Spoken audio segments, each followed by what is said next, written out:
आतांच आमी fish out house fish house जे आमच्या आसोलकरान हांगसर हें केलां घातलां नवीन शॉप नवीन खानावळ आनी म्हाका दिसता ही खानावळ जी आसा आमी पयलीं खानावळ म्हणटाले आतां जेवणाचें एक म्हणटा रेस्टॉरंट म्हणटा एकच तें दोनी एकच तें आयज तेणें घातलेलें आसा आनी म्हाका दिसता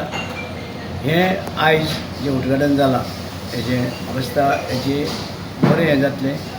आनी बरें भरभाट म्हणजे आमचे मोठ्या प्रमाणांत हें जातलें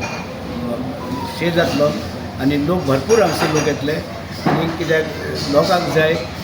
इवन ते भायले लोक येता गोंया भायले येता आमच्या देशाचे लोक येता तांकां गोंयची फीश करी जाय गोंयचें जेवण तांकां जाय आनी ते जेवणा खातीर हांगसर येतात आनी ते येतले हांगसर खुबशीं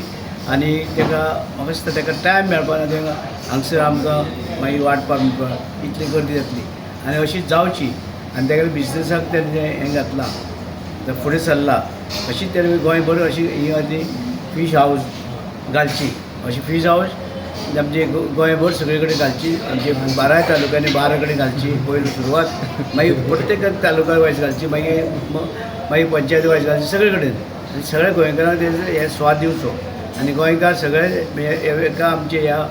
फिशाच्या जेवणाक आनी गोंयच्या जेवणाक लोकांक आवडटा आनी फॉरेनर सुद्दां जे जाता किंवा भायले आमचे इंडियन भारतीय ते बी हांगसर येता आनी ते येतले फक्त लोकांक हांगसर जागो येयलो ताका मागीर वाडोवचो पडटलो आनी तेगेलें बेगीन बरें जावचें आनी अशी तेणी गोंयभर ही रेस्टॉरंटां जी आसा ती घालची आमचे तांकां आशिर्वाद आमचे दामबा मंदिरा